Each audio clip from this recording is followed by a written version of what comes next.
Sapere Aude. Humanistas sin complejos.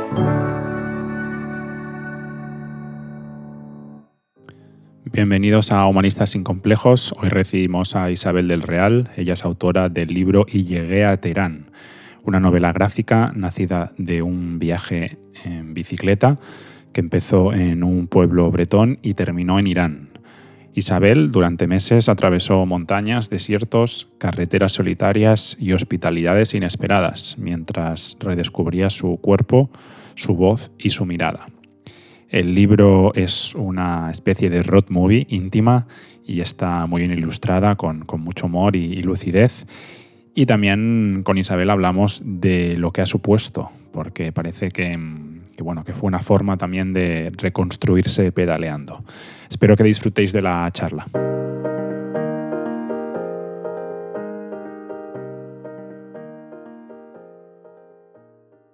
Este episodio está patrocinado por Cirial 180, o sea, por mí. Y si estás montando un negocio, necesitas un contrato o quieres hacer las cosas bien desde el principio, ya sabes, sin chapuzas ni sustos legales, entra en cirial180.com y te ayudamos. Bienvenida, Isabel. Hola, buenos días. ¿Cómo estás? Estoy muy bien. Estoy en Bretaña y hay sol, así que estoy muy bien. Supongo que la gente que escucha este podcast no te conocerá. Yo te conocí por casualidad, porque tengo en contacto con la editorial, y cuando me ofrecieron la oportunidad de hablar contigo, prácticamente ni me lo pensé. Entonces, para aquellas personas que escuchan este podcast, que son una comunidad pues pequeñita pero muy fiel, ¿quién es Isabel? Pues sí, soy una joven mujer de 28 años y he escrito un TVO y por eso estoy invitada en el podcast. Y si no, antes de eso me fue con una bicicleta hasta Irán y antes estudiaba Derecho y Humanidades también. Tú eres francesa, pero tienes familia en España, ¿no? Por la Sí, zona de sí, Zaragoza. sí, eso mismo, soy francesa y española, pero fui a la escuela en Francia, como se puede oír, me imagino, con mi acento francés. Y ahora, actualmente, ¿qué estás haciendo? Porque en el libro comentas que estás estudiando Derecho Ujú. en Francia y, bueno, después de terminar, decides dejarlo por un tiempo y emprender ese viaje, que después hablaremos, pero ahora actualmente, ¿qué es lo que haces? Ahora trabajo en freelance, como más bien como periodista, así Vale. que no directamente en lo del derecho, pero el derecho te sirve para todo, así que O sea, que el mundo del derecho está ahora bueno, apartado, ¿no? sí, no, apartado no sé, porque hoy en día, por ejemplo, con derecho constitucional puedes hacer muchas cosas y hay muchas cosas que analizar y escribir, así que siempre se queda el derecho en la vida, pero no de ser abogada o algo así, ahora no creo que sea lo que vaya a hacer en la vida. Y cuando dices que estás como periodista freelance, ¿te refieres a algo relacionado con el dibujo, con la Eh, escritura? sí, eso mismo. Por ahora he hecho algunas cosas así. Vale, vale. ¿Y la bici sigue estando presente? Sí, sigue estando presente. Oye, es que acabo de volver de un año en barco en los mares del sur y este verano voy a volver a ir un poco en bici y después voy a estar en un sitio para un par de años, por lo menos, para estar bien tranquila, porque está bien moverse mucho, pero también está bien estar un poco tranquilo. Isabel, en el libro dices que empezaste a pedalear y acabaste en Teherán, como comentabas antes, Sí. pero antes de empezar a pedalear con la bici, ¿cuál fue el impulso real que te empujó a salir de Francia? Pues no, yo siempre tuve ganas de irme de viaje, serían, o sea, es muy sociológico los padres que te hablan de viajes, que han viajado mucho. Hay una parte de, sí, de reproducción, me imagino, pero también era un sueño de pasar mucho tiempo en las montañas. Pero también quería acabar mis estudios antes de hacerlo, lo cual habrá cambiado en los últimos años. Me parece que mucha gente se va de viaje un año mientras están estudiando. Quizás sea mejor. Yo tenía que acabar mis estudios, no sé, era algo que me había puesto en la mente.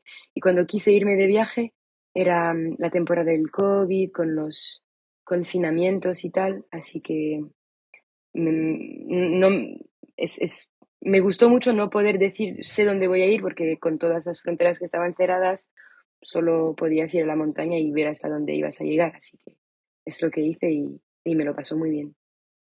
Pero en ese acto de salir de Francia y iniciar el viaje, estabas, o sea, a mí algo que me intrigaba, porque cuando lees el libro, al final tú eres la protagonista, aunque después hay muchos más protagonistas, incluso el paisaje, ¿no? La bicicleta, todo tiene un peso importante, pero inevitablemente el lector se acerca a ti. Entonces yo me preguntaba, porque, bueno, tú estudiaste Derecho, yo también estudio Derecho, decides hacer ese viaje, si en ese momento lo que pesa más a la hora de decidir hacer ese viaje es pues las ganas de estar en las montañas, de Mm, vivir una experiencia nueva. O mm, no, muchas veces hay gente que emprende el viaje porque no sabe realmente qué hacer en ese momento y decide ir en búsqueda, ¿no? O mm. hay gente que necesita reconstruirse. ¿Cuál fue esa motivación? ¿Querías huir de algo? ¿Querías buscarte a ti misma? Honestamente no tanto, yo quería tener mucho tiempo sola en las montañas, porque cuando estás solo y lo eliges, no es como cuando estás solo y no lo eliges, pero y tienes tiempo para pensar y ser creativo o creativa, no sé. Es algo que yo quería ver lo que pasaba cuando puedes hacer lo que quieres y darte una página blanca. No es tan sencillo como parece y me parecía que en las montañas no hay internet, así que estás verdaderamente tranquilo y hay la naturaleza, es un poco difícil, pero es muy bonito. Es lo que quería. Y después, una vez que estás ahí, puedes decidir, me quedo un día más o en qué dirección voy. Pero cuando dices que te vas a ir, la gente quiere saber dónde y hay que decir un punto. Así que yo simplemente, mi punto era las montañas hasta donde no sé, pero en teoría hasta Irán, porque hay montañas hasta Irán. Pero sí, ser en las montañas era la idea. No sé si ¿Habías después. tenido, sí, sí, sí, habías tenido eh, alguna vivencia similar anteriormente o no? Sí, sí, sí. Desde Vale. pequeños vamos a hacer camping en las montañas y antes de irme un año en bici me fue varios meses en el Pirineo, las altas rutas, las que están fuera de los caminos o de los senderos también. Y también había ya ido sola a países por un tiempo para andar o para trabajar o cosas así que no era la primera vez. También lo que estaba buscando yéndome con la bici, porque yo antes no hacía bici, era ser en movimiento, lo cual es un poco adictivo, ser en movimiento. Em, es muy fácil cuando cada día tiene un pequeño arco narrativo. Lo empiezas, tienes que recoger todas tus cosas de camping, lo pones en la bici, avanzas un poco, te encuentras un sitio donde puedes comer y después el día tiene una tensión y la tensión sería de encontrar un sitio donde puedas dormir en paz. Es decir, en- yo no he ido a muchos campings, yo estaba en los bosques o en las montañas, pero cada día tenía un poco su historia y sí, su arco narrativo con emociones y eso es mejor que ser tan contemplativo, contemplativo durante un año quizás no sería tan fácil y tener un objetivo de estar en movimiento te ayuda a saber dónde quieres ir. No sé si me exprimo bien, pero Sí, sí. era Y, muy práctico. claro, ¿y cómo, en eso que explicas, cómo se vive el mundo cuando se atraviesa desde una bicicleta? ¿Cambia la percepción del tiempo, del espacio? Después también hablas Así. mucho de soledad. Ujú. ¿Cómo lo vives todo eso? Pues a mí me gusta mucho la velocidad de la bici. Es porque mucha gente dice que cuando andas está bien y eso para mí no hay mejor cosa que andar o estar andando. Pero a veces si tienes un desierto muy largo, tal vez estás más contento de estar en una bicicleta que va un poco más rápido. Y para mí la bici sí, es la velocidad perfecta también para estar en todas las pequeñas calles que ya no vamos por esas calles con coches porque hay autopistas o cosas así, pero hay una red inmensa de pequeñas pistas o calles donde estás muy bien en una bici. Y esto me gusta como estás en el paisaje con la bici. Y también la gente te considera diferentemente porque saben que estás de pasaje y que no eres considerado como la mayoría de los turistas y mucha gente tiene ganas de hablar o de entender por qué estás con la bici, dónde vas, de dónde vienes. Así que la conversación se hace muy fácilmente, la gente entiende por qué le vas a pedir agua y eso me gustó mucho. También la conversación se hacía muy fácilmente porque era el tiempo del COVID y mucha gente no había hablado a nadie durante 3, 4 meses, así que tenían ganas de hablar. Habían tenido 3 meses para reflexionar, lo cual nunca había pasado antes y había un clima que hacía que todo estaba bien en la bici y que la gente estaba contento de verte y era la buena velocidad, sí. Es curioso, ¿no? Lo que comentas, porque por un lado buscas la soledad, pero después es esa soledad la que te abre todas las puertas para ir conociendo y contactando con gente. Sí, claro, y honestamente mucha gente cree que es peligroso ir como una chica sola, pero para mí ha sido el contrario. La gente ha sido súper, súper protectiva, desde Francia hasta España, hasta Italia, cada país, hasta Irán, cuando ven a una mujer joven, porque yo tenía 23 o 24 años cuando me fue, cuando ven a una mujer sola, pues todo el mundo se vuelve muy protector. Tampoco he tomado riesgos, había sitios donde no he ido o he ido con gente porque no hubiera querido ser sola, pero sí, en general viajar sola es no te impide conocer a gente, al contrario, diría. Ahora que comentas el tema de bueno, del tomar riesgos, en varios momentos del libro aparecen pues montañas, senderos muy largos, peligrosos. También te enfrentas pues a momentos, lógicamente, pues de clima complicado, con lluvias torrenciales. Te encuentras también animales que a veces también pues suponen una amenaza. Las noches también, hablas muchas veces de las Mm. noches, de los ruidos en las montañas. ¿Cuál fue tu experiencia más cercana con el miedo en, en el viaje también y en los momentos en los que estabas en las montañas o en la naturaleza? Honestamente, con el miedo, la experiencia la más fuerte del miedo era al principio, antes de irme y las primeras noches sola, porque cuando me fui era invierno y la noche estaba muy, muy larga. Desde las 6 de la noche hasta las 9 de la mañana casi no tenías luz del sol. Y no sé si tú ya has intentado dormir solo en el bosque, pero No, solo no. es muy extraño porque cuando estás con alguien no te lo piensas, pero si estás solo, el menor ruido, la menor cosa, no sabes cómo apreciarlo y el miedo viene de la irracionalidad. Cuando crees que algún ruido que es completamente normal, como no sabes cómo interpretarlo, te vas a imaginar algo y te haces una película en tu mente y eso es lo que más miedo te da. Y al final no conozco la palabra, pero te habitúas de un cierto modo a esa oscuridad, a las noches, y al final este miedo desaparece y los ruidos que al principio te parecían amenazas, al final son algo que te va, al contrario, que te va, no sé cómo se dice, reassure. Por ejemplo, saber que hay los animales alrededor no es una mala cosa. Al final, si hay animales es que no hay un problema. Al final, el silencio es la cosa la más que da el más miedo cuando estás en un bosque. Pero eso no lo sabes cuando empiezas a dormir fuera, diría. Así que sí, los miedos eran irracionales. Y miedo de verdad, nunca me he puesto en una situación donde tenía miedo de... Sí, algunos perros en el desierto, pero estaba con gente. Y cuando estás con gente cambia todo, no tiene nada que ver. Ya estás compartiendo, como decir, la carga mental del miedo. Así que no es la misma cosa cuando estás solo. Ahora que comentas esto del paisaje, ¿no? Y la forma en la que tú te fuiste acostumbrando sobre todo en esos primeros días, ¿no? A esos ruidos, a estar Mm, compenetrada y fusionada con el entorno en el que vivías y sobre todo dormías, porque me imagino que durante el día pues las cosas se ven distintas, pero por la mm, noche tú sola completamente. claro.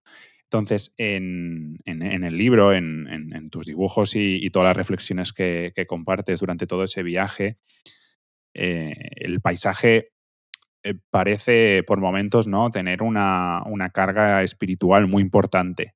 Mm, Me gustaría preguntarte si el hecho de haber vivido y pasado mucho tiempo envuelta de ese paisaje ¿te llegó a transformar físicamente o mentalmente durante el viaje? Sí, tú ahora comentabas, ¿no? Que te fuiste acostumbrando a Mm, esos ruidos.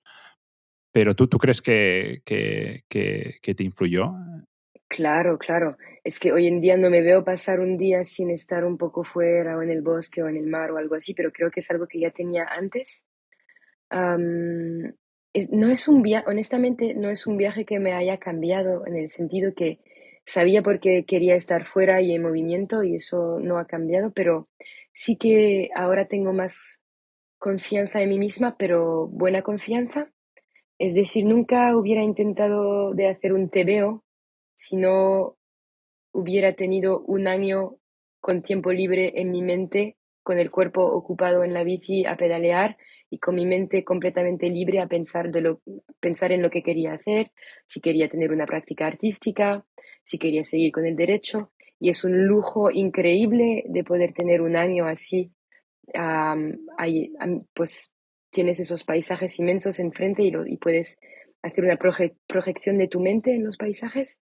Y eso honestamente es una, no sé si una terapia, pero es algo, una suerte increíble. Y creo que sí, me inspiró y me dio confianza estar sola en la naturaleza y saber que lo puedo hacer. Sí, sí, no es algo, pero cambiarme profundamente no creo. Pero ayudarme sí, muchísimo, a sentirme bien, pues simplemente sentirme bien con la gente, sentirme bien en la naturaleza. Parece muy sencillo así, pero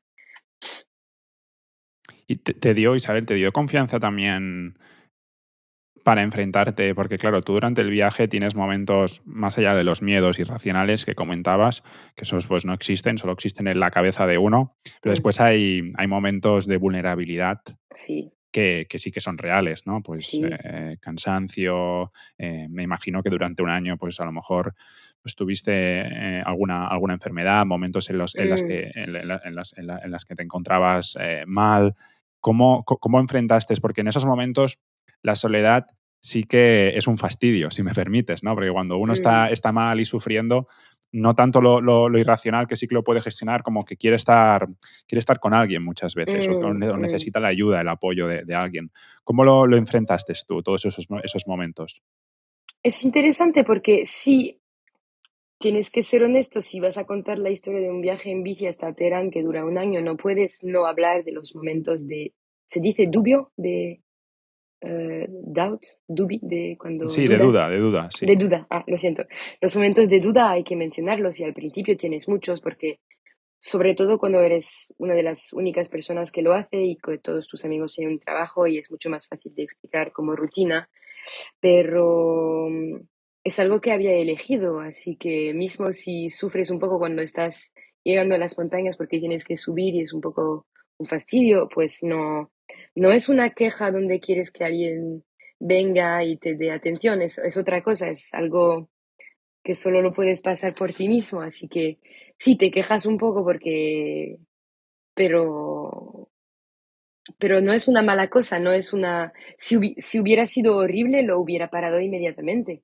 No tenía ninguna obligación, eran vacaciones, era un año de vacaciones, así que es una etapa que quería pasar. Y lo que es interesante cuando estás haciendo bici en las montañas es que cada día tiene su subida y su bajada, lo cual literalmente generalmente subes por la mañana y bajas después del mediodía. Bueno, no es que hay un día típico, pero en general es así.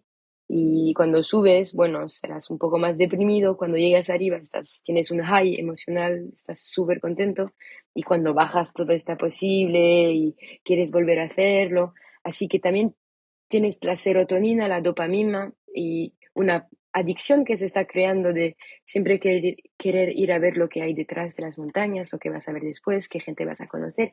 La ruta en sí misma es súper adictiva y así que sí, hay momentos de duda y hay que contarlos también porque si no, no es honesto. Y yo quería hacer una relación honesta de cómo se siente uno cuando está por un camino en bici durante un año. Así que sí, hay que tratarlo, pero no era algo que, no era algo que no podía enfrentarme con el miedo, con las dudas. Era algo bien, era algo que te hace volverte más fuerte, no sé. Sí, en el momento, Isabel, de plantearte el viaje, ¿tú tenías claro que si en algún momento pues tus dudas iban a más, tú te dabas permiso para volver? Decir, mira, he llegado hasta Claro, aquí, he vivido lo que he vivido, me vuelvo. O sea tu objetivo no claro. era, tengo que llegar a Irán sí o sí, o tengo que estar un No, año fuera. Vale. no, yo tenía ganas de ir a Irán, tenía muchas ganas, pero un poco como tenía ganas, pero bueno, es que tenemos mucha suerte siendo europeos de crecer sin fronteras en la Unión Europea y por una vez teníamos fronteras por todas partes y no las podías pasar sin testos antigénicos, sin el pas de la vacuna y tal y tal y tal y tal. Así que yo no tenía la mano en dónde iba a ir. Y eso, bueno, aún mejor, así no decides. Es, Pero tu objetivo era llegar a Irán, ¿no? Lo sí, sí, comentas al claro, claro, principio, vale. si lo podía, sí, pero tampoco Claro, era, sí, estaba fijada porque me quedé 2 meses en Armenia a esperar un visa, así que sí que tenía ganas de sí. ir y estaba preparada a esperar aún más, pero si no lo podía por otras razones era así, o si no me gustaba la bici lo hubiera parado de inmediato y hubiera hecho otra cosa. O sea, no lo hubieras visto como un fracaso, ¿no? No, no, Vale, no, no, no, vale. no. No, sobre todo no, porque la bici si lo haces esforzándote y que no tienes ganas es horrible. Tienes que tener ganas y hay días donde haces solamente 30 kilómetros y otros días 100 y otros 200 y... No, yo casi me paré en Estambul porque me lo estaba pasando súper bien en la ciudad, pero después siempre tienes un poco ganas de volver en la bici, ¿no? Es adictivo la bici. No me Durante el gustaba viaje, antes, sí. ¿te gustaba antes la bici? No, no me gustaba Ah, antes. no te gustaba, vale. No.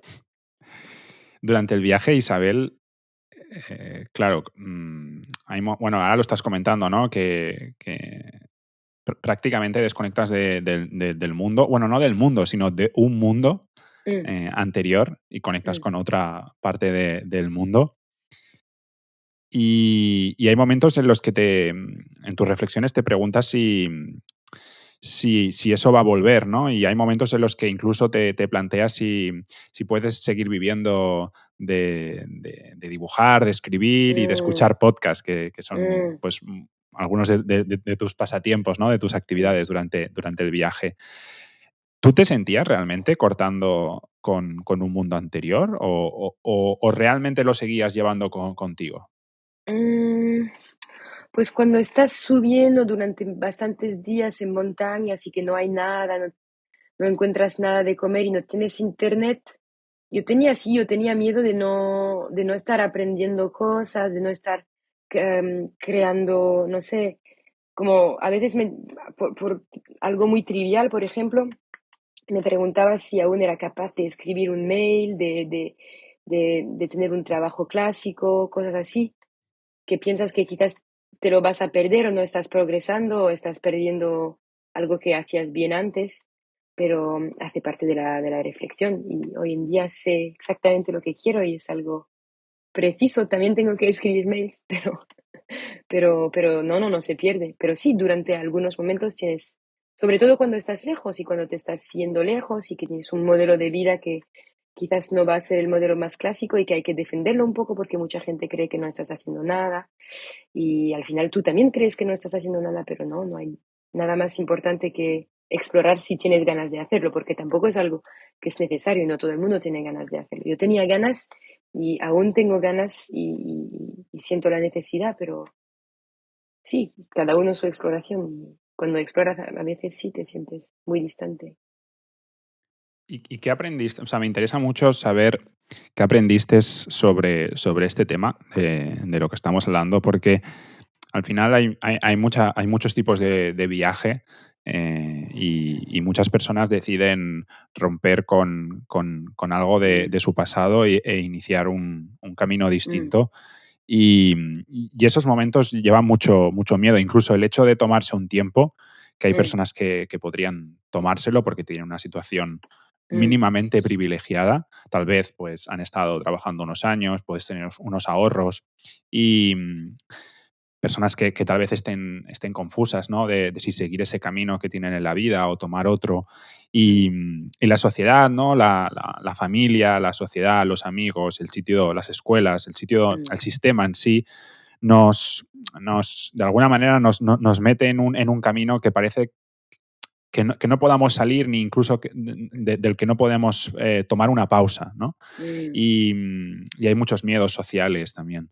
Entonces, tú que has vivido eso, ¿qué has aprendido? O sea, que de alguna manera, no te estoy pidiendo un consejo, ¿no? Pero si Mm, tuvieras una conversación con alguien que se está planteando, pues, no hacer algo igual, pero sí similar, ¿no? Romper, cogerse una pausa, mm, tomarse un tiempo para pensar, para perder tiempo, ¿qué mm. le dirías?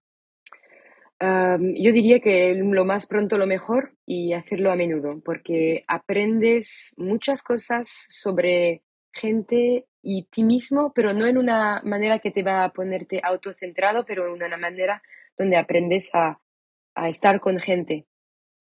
Así que, y aprender lo que es importante para ti. Creo que de mis amigos que tienen mi edad, entre 25 y 30 años, los que ahora están bien y saben lo que quieren hacer, la mayoría han tomado un tiempo para pensarlo y este tiempo, si no, al menos que ya seas muy seguro de lo que quieres hacer, lo cual genial, mejor. La mayoría lo han encontrado con al principio muchas dudas, lo siento. Dudas. Yo, por ejemplo, nunca me hubiera atrevido a escribir o a dibujar un tebeo si no hubiera ido un año en bici. No tiene nada que ver la bici con el dibujo, si lo ves con distancia.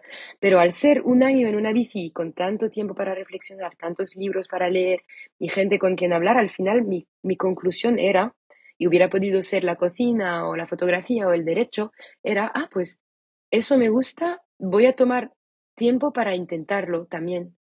Y, y eso sí, no sé si tener ganas de algunas cosas, a veces necesitas entender lo que te gusta y sí, ¿no? Yo como era buena estudiante, hice estudios de derecho y escuelas de ciencias políticas, y me gusta un montón, pero ahora sé precisamente cómo lo quiero hacer y sé también que tengo que estar fuera o cosas así. Así que si alguien, yo creo que la gente que tiene ganas de irse o que tiene ganas pero puede ser 2 semanas o una semana o un año, ¿eh? No tiene por qué ser mucho tiempo. Hay que hacerlo, o hacerlo con alguien, sí, porque mucha gente tiene miedo de ir solo o sola. No tiene por qué ser solo o sola al principio. No sé si respondo bien a tu pregunta, pero Sí, sí, sí, sí, sí, sí, sí, sí, totalmente. ¿El viaje estuvo marcado, como comentabas antes, por el COVID? ujú, Sí, sí, o sea, el hecho sí. de vivir un momento tan especial, en este sentido, ¿marcó tu decisión de hacer el viaje o no? ¿O no tuvo nada No, nada que ver? Porque no. la pandemia, el hecho del confinamiento, ¿no? De estar encerrados en casa, hay gente que sí que le ayudó, ¿no? Para tal vez tomar Sí, una sí, decisión sí, de para mucha gente fue un reset. Sí, no sé si claro. te acuerdas, al principio pensábamos que iba a ser un gran cambio para la sociedad y Sí, sí, nunca fue un sí. cambio para la sociedad, pero por algunas Duró personas poco. sí que fue un cambio. Algunas Sí. personas sí pudieron hacer algo. No, no, para mí era siempre, acabo mis estudios que duraron ya bastante tiempo, trabajé y me fue. Era el plan desde siempre, pero quería tener estudios porque no sabía cuánto tiempo me iba a ir de viaje. Quizás me iba a ir por 2, 3, 4 años y quería que cuando volviera ya mis estudios estaban hechos y podía encontrar un trabajo y una estabilidad, am, lo cual es muy cínico de parte mía, pero así lo hice. Y hoy en día, como la cultura está cambiando, lo hubiera hecho probablemente muy diferentemente. Me hubiera ido antes de elegir mi especialidad de estudios y probablemente hubiera estudiado otra cosa. Y es muy bien que la gente hoy en día tengan más tiempo o sea algo que sea más socialmente aceptado de tomarte un año para o trabajar o irte de viaje, porque no tiene por qué ser irse de viaje, puede ser otra cosa. Sí, sí, puede ser otra cosa. Sí, sí, Mm. hay muchas maneras también de parar y Sí, y al totalmente, sí, sí. final tengo que decirte que yo en la bici, cuando llegué a Teherán, yo aún tenía, bueno, también está en el título del libro, así que no es. Cuando llegué a Teherán, hubiera podido continuar porque no estaba gastando tanto dinero en bici en países así. Y me paré y volví a Europa porque tenía unas ganas más fuertes y tenía una gana de escribir un libro. No por contar mi historia, es que usé a mi trayecto como una excusa para hablar de lo que ves cuando estás en el camino, lo que ves cuando estás solo en la montaña, cuando conoces a gente, cómo vas a socializar con gente que vas a conocer para solamente un día. Yo tenía ganas de dar una testimonía, ¿se dice? Un testimonio, De sí. un testimonio de cómo es de ser parte de esa comunidad muy, muy ah, heterógena, ¿se dice? ¿No? Sí, heterogénea, sí. Heterogénea de la Sí, muy gente que está diversa. muy diversa de la gente que está caminando por las montañas en bici. Y no era, es que para contar esa historia era más fácil con mi trayecto, hacer un arco narrativo con mis historias personales, era más fácil hacerlo así, pero hubiera también podido ser una ficción. Lo que quería decir, y disculpa porque mi español es fatal, me estoy dando cuenta que tengo muchas dificultades de exprimir ¿Qué otras va, qué va? ideas, ¿no? Está Pero perfecto. al final de la calle había una sorpresa genial que no me hubiera atrevido a desearla porque no hubiera querido arriesgar de ser triste si no lo encontraba, pero era la gana de hacer algo y la gana de dibujar, la gana de estar con mis amigos o en casa y era increíble porque yo ya era una persona muy feliz en la vida, pero había encontrado una cosa aún más fuerte que es creatividad e inspiración, así que eso no, es genial, es genial. Este tema me gusta y antes de seguir con otras dudas y bueno, cosas que me generan curiosidad sobre el viaje, te quería preguntar específicamente sobre el dibujo. Tú antes del viaje ya dibujabas, ¿no? Era algo que... No, más o menos. Yo hacía un dibujo al año, más o menos, una pintura a la acuarela y también uno de mis grandes deseos con ese viaje, no, mira, yo al principio quería irme andando a Asia. Entonces me fui andando a Asia y después de 2 meses me di cuenta que no iba a ser muy rápido y que quizás... Pero yo antes odiaba los viajes en bici, los odiaba con todo mi corazón y todos mis amigos, no todos, pero varios buenos amigos míos tenían bicis y hacían viajes en bicis y yo siempre les dije, ni me lo cuentes porque no me interesa. Pero esta vez, después de andar 2 meses, les dije, mira, creo que voy a necesitar una bici y es una comunidad genial porque me ayudaron a construir una bici porque había una penuria de bicis después del COVID y me ayudaron a construir la bici, me dieron tantos consejos, así que fue increíble empezar la bici así. Y yo tenía el sueño de llevar a mis cosas de dibujo, pero para decírtelo, ni me llevé un cuaderno porque me daban miedo los cuadernos, porque siempre empiezo un cuaderno, hago un dibujo, no me gusta y arranco una página y ya está, el cuaderno está Pero feo llevaste y no tu lo quiero acuarela, más. ¿no? Llevaste tu Llevé acuarela y las porque viejas lo acuarelas, dibujas. sí. Y llevé algunas de esas hojas que puedes llevar gratuitamente para intentar ver si te gusta o no el papel. Y es mucho menos intimidante llevarte papeles así que ya tienen algo escrito, como la marca del papel o no sé qué. Y era mi sueño poder intentar dibujar, pero los primeros meses hacía demasiado frío, no podía dibujar. Así que empecé tranquilamente y con lo más iban abriéndose los cafés y iba empezando a tener mi rutina de bici, lo más estaba dibujando y hice quizás, no sé, 50 acuarelas y al final era un poco mi identidad mi identidad era dejar de hacer la bici y tomar un café y hacer un dibujo y también, y tengo que decir algo, porque yo era anti redes sociales, no tenía ninguna red social y cuando me fue hice un grupo WhatsApp con mis amigos y estaba escribiendo y dando noticias y después de un par de días me dijeron, tú si pones un mensaje más en ese grupo, vamos a buscar tu tienda y matarte porque ya no podemos con las notificaciones. Vas a hacer como todo el mundo y te vas a hacer un Instagram. Así que yo, una boomer, me hice un Instagram, pero no lo quería usar con mi nombre, no lo quería usar con nada, pero puse mis dibujos y por primera vez enseñé mis dibujos a mis amigos y me dieron mucha... Era una manera muy guay de compartir el viaje porque, ¿sabes? Contar tus vacaciones es un poco aburrido para la gente, yo no lo quisiera hacer, ¿sabes? No les voy a contar en detalle mis vacaciones, sobre todo si es un año de vacación, qué horror.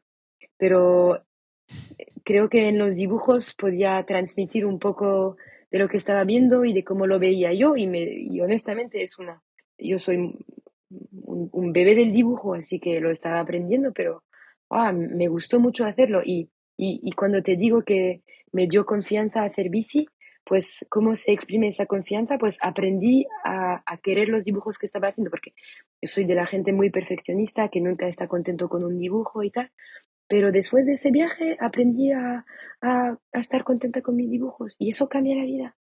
Es mucho más fácil. Así no sé si es... Sí, no, me ha encantado. Otra pregunta. Yo entiendo que el libro lo escribiste después de acabar el viaje, pero que te inspiraste, pues me imagino, ¿no? Que llevabas un diario de los dibujos que Mm, ibas haciendo, te sirvieron mm, de inspiración, pero no deja de ser una reconstrucción que haces al mm, terminar el viaje. Es muy interesante porque para mí el viaje se acabó cuando dejó mi bolígrafo con la última página del libro. Ah, Así vale. se acaba, sí, honestamente sí, porque Am, a mí, yo odiaba los yo odiaba las bicis y odiaba los tebeos en blanco y negro. No me gustaban para nada. Yo pensaba que era algo de gente que no, que no les gustaba dibujar, no sabían dibujar. Así que al principio quería hacer un gran libro solamente con dibujos con acuarelas y tal. Y un poco como andar a Asia, me di cuenta que iba a ser algo que iba a llevarme 3 años. Y empecé a recordarme que me gustaba también el blanco y negro, así que pensé en dibujar en blanco y negro y lo que tenía ganas de hacer era dibujar cosas que aún no había visto en tebeos. En Francia hay muchos tebeos, tenemos una cultura del tebeo muy densa y también del tebeo independiente, pero lo que yo nunca había visto en tebeos era, por ejemplo, lo que ves cuando estás dentro de una tienda de campaña o cosas así que al final son bastante estéticas para dibujar, el camping, las cosas de camping y tal, y es más fácil de dibujarlas en blanco y negro. Lo que pasa es que no tenía diario, no había hecho un diario de viaje porque no sé por qué, no lo hice. Me gusta escribir, pero no lo hice. Pero es una mejor cosa, así escribí una historia usando mi memoria y la memoria hace un trabajo ya bastante eficaz de lo que te vas a recordar y no te vas a recordar de algunas cosas.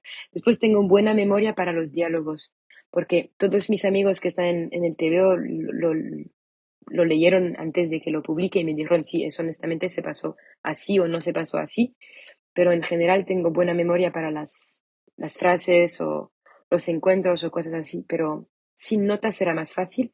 Una cosa sí, en Istambul lo comenté a mis padres que me gustaría hacer un libro y mi madre me dijo, pues tendrías que sacar algunas fotos de cosas que no vas a poder volver a encontrar. Y eso sí que fue muy útil porque yo quería presentar sin jerarquía, ¿se dice? Sí, sí. Jerarquía, Jerarquía, sí. tanto la arquitectura que va a ser muy admirada, tanto las montañas que los naturalistas las contemplan, también como los supermercados o como las cosas más día a día o más básicas de un viaje que son súper importantes y que tal vez la gente las oculta porque no tienen su estética inmediata o directa, pero yo quería poder dibujar los pequeños paquetes de galletas o de pasta y esos no los vas a encontrar en Google, las fotos de esos paquetes o de las tiendas o cosas así. En Google Earth vas a encontrar muchas cosas, muchos datos, muchas fotos de los paisajes, así que eso no las necesitaba tanto, pero algunos detalles sí que saqué algunas fotos y eso fue la ayuda para escribir y dibujar. ¿Cuánto tiempo estuviste haciendo el libro? Pues 11 meses de viaje en bici y 11 meses de dibujo, de estar haciendo el libro. 4 meses escribiendo y buscando, y escribí todo en post-its, y después durante 6 meses dibujé. Sí, sí, dibujaste. Y decidiste, comentabas que tiraste sobre todo de memoria y de Sí, recuerdos, alguna fotografía, bueno, también lo compartiste con tus amigos. ¿Decidiste dejar algo fuera a propósito? claro, porque no se puede contar todo y si quieres tener... Sí, sí, tuve que dejar a cosas fuera o simplificar algunas historias o no contar otras porque eran la vida privada de otra gente y no lo quería hacer. Pero sí, sí, tienes que simplificar mucho. Es una historia muy simplificada porque yo quería que el lector se sintiera como si fuera en la bici, él mismo, si fuera al lado de la bici, para que se, para, para, sí, dar un testimonio de cómo era ser en una bici. Así que muchos detalles más profundos o conversaciones filosóficas que tuve con mis amigos no las puse dar en detalle. Intenté dar índices, pero no las puse escribir en detalle. Pero mejor así, así cada uno se cuenta su propia historia. Yo quería dejar mucho espacio para el lector y también el blanco y negro es interesante para eso porque te puedes imaginar tú mismo los colores o los paisajes. Y no quería escribir un relato de viaje porque para eso tienes que ser un buen escritor y yo no me atrevo aún a hacer estas cosas y pensaba que dando dibujos al menos podía dar algo al lector. Durante el viaje, Isabel, te vas encontrando a gente, sobre todo creo recordar a partir de Italia, que empiezas a hacer Mm, amigos que te acompañan al menos durante un tramo del recorrido. Pero después ya hay gente que te acoge en su casa, y cada vez eso va siendo más frecuente. mm. ¿Qué es lo que más te conmovió de los encuentros con la gente? Y después me gustaría preguntarte qué aprendiste sobre la hospitalidad y lo que significa la palabra casa cuando uno está fuera de su casa, o sea, cuando uno tiene una Mm. vida nómada. Pues una cosa que hoy en día me parece ser básica, pero que no me lo hubiera esperado, es por todas partes, y digo honestamente, por todas partes, la gente que me veía en bici, la primera cosa que era preguntarme si todo estaba bien, si necesitaba agua, si quería comer. Yo en España durante el COVID, en algunos pueblos la gente, bueno, los bares estaban cerrados, pero me daban de comer sándwiches gratuitos. Yo quería pagar, no me dejaban pagar. No, no, pobre, pobre. La gente por todas partes súper simpática y que querían darte protección y todo eso. Yo no me lo hubiera esperado, pero todos me decían, ¿pero dónde vas? Y si estás, no sé, en Aragón y te vas a Cataluña, te van a decir, ah, Cataluña, pero la gente ahí es muy mala. Y después estás en Cataluña y te vas en Italia y te van, ah, pero los italianos no serán tan majos como los españoles. Y después, y cada vez que pasas en otro país, tienen una idea, ah, pero te lo vas a pasar muy mal en el próximo pueblo, en el próximo país. Y al final la gente siempre es súper, súper maja, vayas donde vayas. Y eso es impresionante. Por todas partes la gente te propone dormir en tu casa. Y honestamente, creo que no te lo piensas, pero es algo lógico. Si estás en un pueblo y no ves a nadie y todo está cerrado y ves a un chico o una chica solo por la calle en una bici que está lloviendo, te va a salir naturalmente preguntar si todo está bien, si necesita algo. La mayoría de la gente es muy generosa y simpática y tiene ganas de hablar. Y una cosa que está bien cuando viajas en bici es que hay ¿cómo decir? Un poco de más, y- y, mm, estás como al mismo nivel que la gente para tener una conversación, porque no sé cómo decir, es como llegas en las ciudades pasando por los, los alrededores, es como llegas a los sitios y la gente te habla normalmente y no sé cómo decir, está, me gustó y lo que aprendí sobre la hospitalidad es que por todas partes la gente es generosa, sí. Siempre puede pasar algo, ¿eh? No digo que todo el mundo está mágico y no hay que tener cuidado, pero la mayoría de la gente está contenta de hablar y mucha gente tiene por todas partes sentido del humor y honestamente llegar en una bici sucia y eso hace reír a la gente un montón porque te preguntan, ¿pero qué estás haciendo? Y es divertido decirles, sí, estoy intentando ir a Irán con la bici. Ya se están cagando de la risa porque quieres hacer eso. Y muy divertido. Nos hemos reído cada día mucho. ¿Y hay algo en lo que tú sientes como tu casa, como hogar, cuando estás haciendo el viaje? ¿Algo que lo transformas y que realmente se podría acercar a lo que normalmente pues llamamos como mi casa? Sí, mi tienda de campaña es mi casa, honestamente, pero Vale. no necesariamente, a veces duermo sin la tienda de campaña, pero lo que sí he aprendido es aceptar la hospitalidad, porque no sé, quizás es diferente en España y yo crecí yendo a escuela en Francia, así que la cultura francesa quizás sea más fuerte en mi personalidad, pero cuando alguien me propone de dormir en su casa o de comer en su casa, yo voy a decir no para ser educada. Me parece ser la respuesta educada. Y he aprendido muy rápidamente a aceptar todo lo que la gente me daba.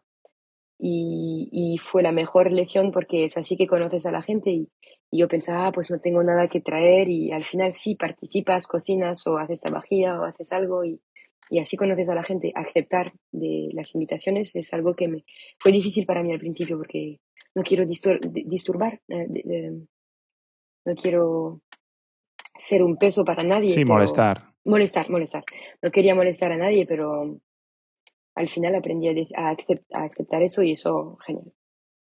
Y antes comentabas un poco lo del dinero, ¿no? Que claro, al viajar Mm, en bicicleta y dormir en mm, una tienda de campaña, pues la economía del viaje se reduce a algo mínimo, pero cuando te planteaste el viaje, tú ya partías con un dinero, con un ahorro, con un mm, presupuesto. ¿Hubo oh, algún punto donde tú llevabas como algún, no sé, o no, o realmente lo del dinero hubo una improvisación total y momentos en los que el dinero no importaba? ¿un presupuesto es cuando pides al banco, eso es? No, no, un presupuesto es una estimación, ¿no? Una idea Ah, del dinero okey. que necesitas para pasar un año Sí, fuera. tenía un presupuesto y mi idea era 10 € por día, pero ya había gastado bastante en material de camping y en bici. Así que sí, y en un seguro de viaje también, así que sí podía vivir con 10 € por día. Y una vez que cruzas Italia para ir a los Balcanes, con 10 € por día vas muy lejos. Si duermes en tienda de campaña y comes lo que hay, es muy sencillo. Vale, o sea que en ningún momento fue un problema, ¿no? Para poder No, comprar, para poder ir a las cafeterías donde no, dibujabas, vale. jamás, jamás, jamás, jamás. Había trabajado 6 meses antes de irme y bastaba. Antes comentabas cuando hablabas de la hospitalidad y que te has encontrado, ¿no? Y sobre todo el gran cambio que hiciste en el momento en que empezaste a aceptar las invitaciones. Ujú, ¿Cuál fue el primer momento? Porque me imagino que eso es un proceso.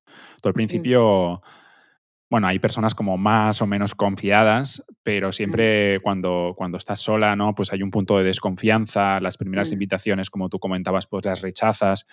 ¿Recuerdas cuál fue el primer momento en el que eso cambia, en el que realmente empiezas a confiar casi al 100% en la Mm. gente?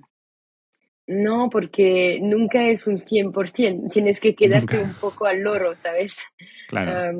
Sobre todo siendo una mujer, creo que es muy diferente si eres chico o chica, eso.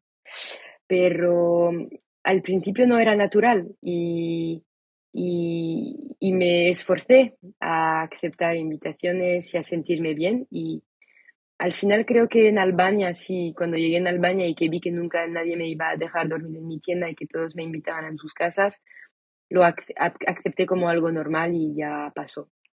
Pero al principio no era natural, no, me esforcé, honestamente. No hubo un tipping point o algo así. ¿Y crees que eso, Isabel, ha hecho que ahora hayas mejorado la intuición que tienes con las personas? ¡Uy! ¿O no? Ah, am, sí, uno siempre se puede equivocar, pero en general sí, sí. No, no. Honestamente creo que siempre he tenido, generalmente es un gut feeling, es algo que sientes en tu tripa, pero en general, no, siempre estoy muy al loro y eso nunca se puede saber, eso nunca se puede saber. Eso no es una ciencia exacta. Hay que estar En siempre cuidadoso, ¿eh? No, yo lo digo siempre, em, que las mujeres vayan a hacer bici solas o en las montañas solas, siempre, siempre, siempre, pero no voy a decir que hay que ser descuidadosa o hay que siempre tener sí, cuidado. sí, siempre hay peligros.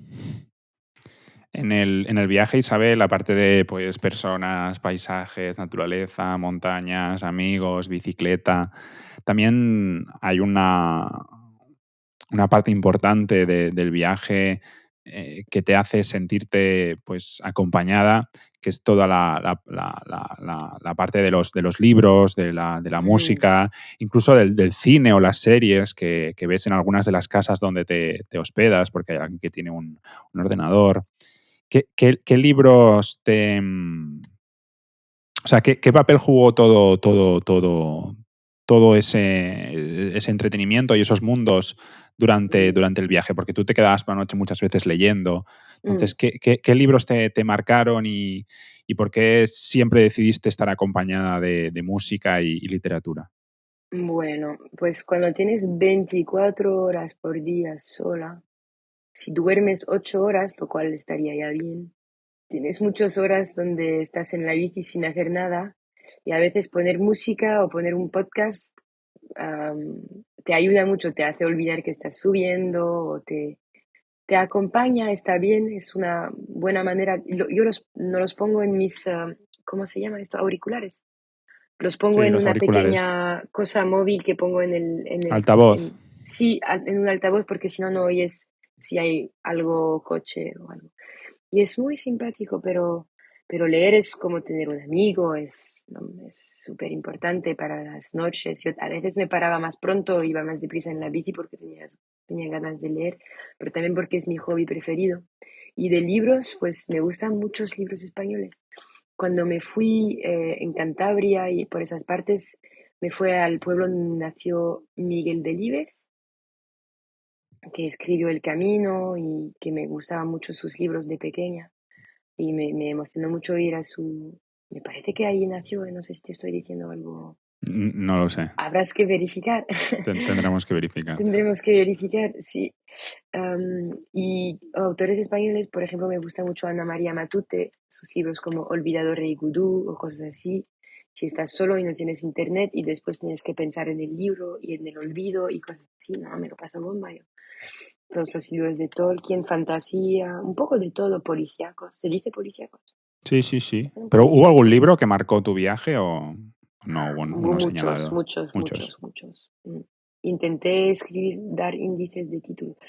Honestamente, yo los leía en una, ¿sabes? Una de esas cosas que puedes poner muchos libros y una leedora, no sé cómo, Sí, un sí, Kindle, un Kindle, sí, sí, no de la marca Kindle, pero es la misma sí, cosa y otro. eso ayuda muchísimo, es una grande ayuda.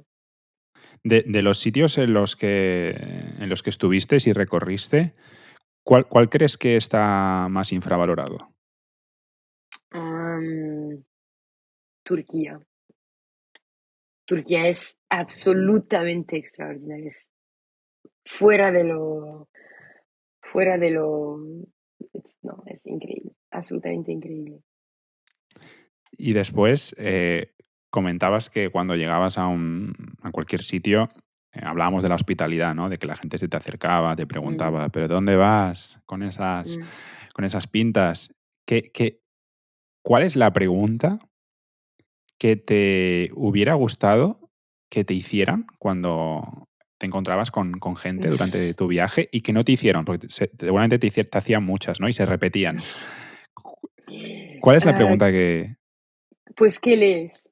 ¿Qué lees? Nadie me lo preguntaba nunca, ¿qué nadie te estás lo leyendo? A mí preguntaba? me gusta mucho hablar de lo que estoy leyendo, me gusta un montón, pero me preguntaron cosas súper íntimas, la gente me preguntaba cosas. No, pero cuando te digo que, por ejemplo, llegué a Turquía, primer día llego a Turquía. Digo que Turquía es infravalutada, pero Turquía es valutada, cuidado. Mucha gente quiere ir de vacaciones a Sí, Turquía, sí, pero sí. digo que es aún mejor de lo que piensan, es aún mejor. Y hay aún más cosas que ver que lo que... Primer día que llego en Turquía, primer pueblo, me paro con mi bici a mirar un poco, a sacar un par de Turkish liras o cosas así. Y veo a mujeres que están allá, y dicen, ven aquí, ven con nosotras. Yo no entiendo ni nada de lo que me están diciendo. Claro, no hablo turco. Y bueno, voy porque me están llamando, son como 5 mujeres con 3 niños y 3 niñas y me siento con ellas, están contentas, me dan así en la espalda, me llevan un té, y yo no sé qué decir, digo gracias en turco, que es la única palabra que conozco, y, y empiezan a sacar sus móviles, ponen Google Traducción, lo cual se usa por todas partes, o la gente o te habla directamente así, hablando al móvil y tienes que leer la pantalla, o llaman a alguien en Europa que habla tu lengua por WhatsApp, pero quieren comunicar 100% y me pedían cosas y yo las conocía desde 2 minutos. ¿Tú quieres tener hijos? ¿Y cuántos? ¿Y tienes hijos o no? O te preguntan, ¿y cuánto dinero ganas? ¿Y cuánto cuesta tu bici? Y cosas así, siempre, pero preguntas que no sería muy educado pedirlas en Francia a gente que no conoces, pero interés verdadero y honesto. ¿Y qué es tu viaje? Pero, ¿y cómo lo que preguntaste? ¿Y tienes un presupuesto? ¿Y por qué lo haces? ¿Pero por qué no tienes? Y tu madre, siempre, ¿y tu madre qué piensa? Está Y es preocupada, súper, ¿no? sí, y la gente te pide cosas muy personales y con eso ya puedes empezar a tener conversaciones intensas porque llegan y te piden las cosas las más importantes primero, pero nadie nunca me pidió lo que estaba leyendo. Tú, Isabel, que tuviste mucho tiempo para reflexionar, para pensar y que conociste muchas culturas con sus gentes, ¿qué idea o costumbre de nuestra época, de nuestro Mm. momento, crees que la gente del futuro podría encontrar absurda? Ah, wow. No sé, de nuestra cultura hoy en día, Sí, el tiempo que pasamos en los móviles. Es absurdo. Me parece absurdo. Creo que algún día habrá, bueno, ya están saliendo filosofías de no estar en una pantalla y no pasar tanto tiempo no haciendo nada en una pantalla, creo. y después también desde el conocimiento que obtuviste durante el viaje, ¿cuál crees que, y estuviste en contacto con mucha gente, cuál crees que es la habilidad social más infravalorada en nuestra sociedad? Más infravalorada. Sí, Yo creo, ahora, no sé si es una buena respuesta porque no habrá una precisamente, pero usar sentido del humor cuando apenas conoces a alguien, yo creo que es infravalorado, porque por ser muy educados no vas a ir a hacer un chiste a alguien que no conoces, pero es lo más práctico para crear una, sí, una conexión. una conexión con un ligamento, no, una conexión con la gente. Y a nosotros a mí me hicieron chistes por todas partes y todas culturas y fue súper divertido y nos reímos con toda gente, pero reírse honestamente. Y eso sí que te pone en un pie de igualdad con la gente. ¿Se dice Sí, igualdad? sí, sí, sí. Sí, eso sí, no, sea la que sea tu cultura, porque a veces hemos conocido en Turquía gente que tenía nuestra edad y vamos a mirar las mismas cosas en Netflix, vamos a leer los mismos libros, pero si ellos quieren venir a Europa o a Francia es súper difícil para tener un visa o cosas así. Así que no somos en una situación de igualdad. Y eso lo sabemos, pero lo hablamos, lo comentamos y ellos eran los primeros a empezar a hacer chistes sobre muchas cosas que sean políticas o sociales y es una de las mejores maneras, creo, de comunicar muchas cosas. Tengo dos preguntas ya para terminar. Esta es un poco rara, ¿vale? Mm, Es como un ejercicio de sinceridad okey. que te pido. Seguramente durante el viaje, pues en esos encuentros que tuviste con gente, había momentos en los que a todos nos pasa, ¿no? Que momentos en los que fingimos entender alguna cosa Mm, por no sentirnos excluidos de una mm, conversación, del grupo, yo qué sé, o en clase, ¿no? Tú cuando mm. estudiabas, pues muchas veces el profesor o profesora pues, pregunta y tú dices, sí, sí, yo, o estás con amigos hablando de vinos y tú, pues sí, esto, ¿no? Porque no quieres quedar mal delante de los demás. Mm. Dejando a un lado todos estos ejemplos absurdos, ¿en qué aspecto de tu vida sigues siendo una impostora y qué haces con esa sensación? ¿La escondes, la enfrentas o la conviertes en algo más? Pues eso es un sentimiento que tenía antes, pero hoy en día ya no lo convierto en algo más, lo convierto en como, no sé, pero seguramente sí lo convierto en algo más, que precisamente no sé, pero mucho menos estrés de estar juzgada o creo que lo convierto en atención a los demás en cuanto lo pueda. ¿Hace sentido lo que he dicho o no era algo Sí, sí, muy... sí, sí, sí, sí. Bueno, está relacionado con lo que comentabas antes, ¿no? También ese síndrome del impostor de cuando Mm, dibujabas, de juzgar mucho mm. tus dibujos o tu Sí, creatividad y he aprendido a estar contenta con lo que tenía y así que cuando no me siento bien en un sitio o algo así, voy a intentar mirar cómo está la gente y interesarme a lo que están haciendo porque así me divierto perfectamente de lo que estoy pensando yo y es siempre una buena cosa interesarse. Bueno, siempre no, pero a menudo puede ser interesante. y por último, Isabel, has escrito este libro y llegué a Teherán, que dejaremos la descripción el link en la descripción del podcast. No sé si actualmente tienes redes sociales y quieres que pongamos, no sé, alguna web o Sí, para te que la mandaré. gente pueda conocerte. Bueno, ya te lo preguntaré después, pero me gustaría preguntarte si ya estás trabajando en un nuevo libro o esto simplemente es el fruto Ay, único ay, ay, ay, de ese ay. viaje. La pregunta la más difícil. No, claro que me gustaría volver a escribir otros libros, ficciones y TVOs. Estoy intentando hacerlo ahora. Sí. O sea, que va a ser tu dedicación más allá de lo de freelance, ¿no? Como Si periodista. puedo, sí, si puedo, sí, pero no es algo que puedas decidir, pero yo siempre estaré escribiendo, sí, seguramente. Mm. Has estado de viaje otro año, ¿no? Me comentabas, por Sí, los mares del sí, sur. Vale. en barco. Pero lo que está concernando el viaje, yo creo que he dicho muchas de las cosas que quería decir sobre nuestra manera de viajar hoy en día en los años 2020. Y si escribo algo sobre este viaje en barco, sería otra cosa, sería otro sujeto, ¿se dice? Sí, sujeto, sí. Sujeto, otro, Otro tengo tema, sí. otro tema, porque no quiero hacer el número 2 de Llegué a Teherán. En este libro dije muchas cosas que quería ya decir y ya están dichas. Y no hay que volver a decirlo, porque es fácil. Así que tendría que encontrar otra cosa que decir. Y ya tengo otra cosa que decir, así que es interesante. Ha sido diferente, ¿no? Este viaje, me imagino. No tenía Nada que nada que ver. ver, no tenía nada que ver. Es completamente otra cosa cuando vas en el barco de alguien y estás simplemente llevando un barco en los mares del sur. Pero después sí que viajé 2 meses por la isla que está debajo de la Tierra del Fuego, la isla Navarino. Y ahí conocí a gente pero pasamos mucho más tiempo con la gente que conocimos ahí, la gente que vivía ahí, chilenos.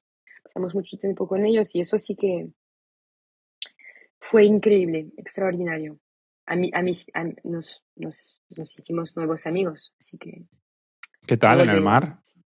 Increíble, es algo excepcional.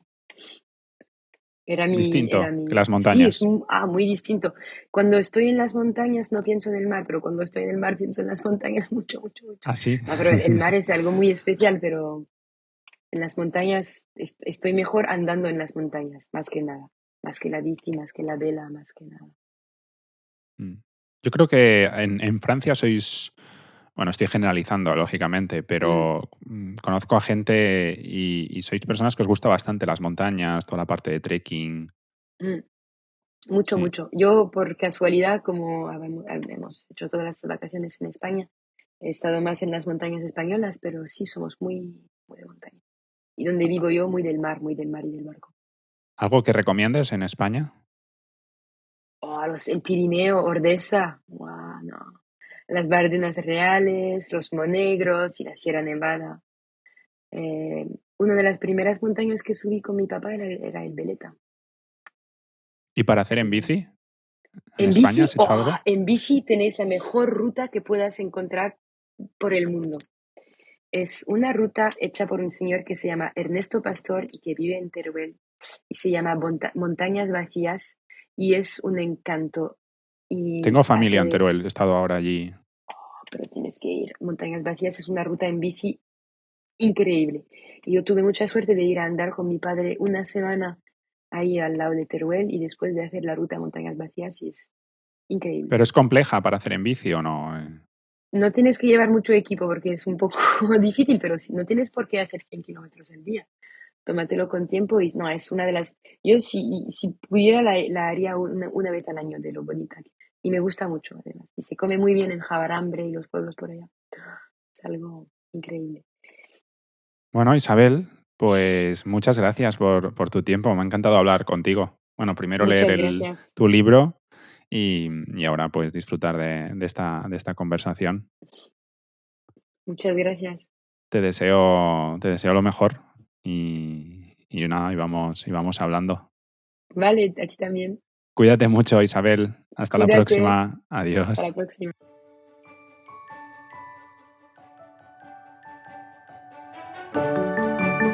Sapere Aude. Humanistas sin complejos.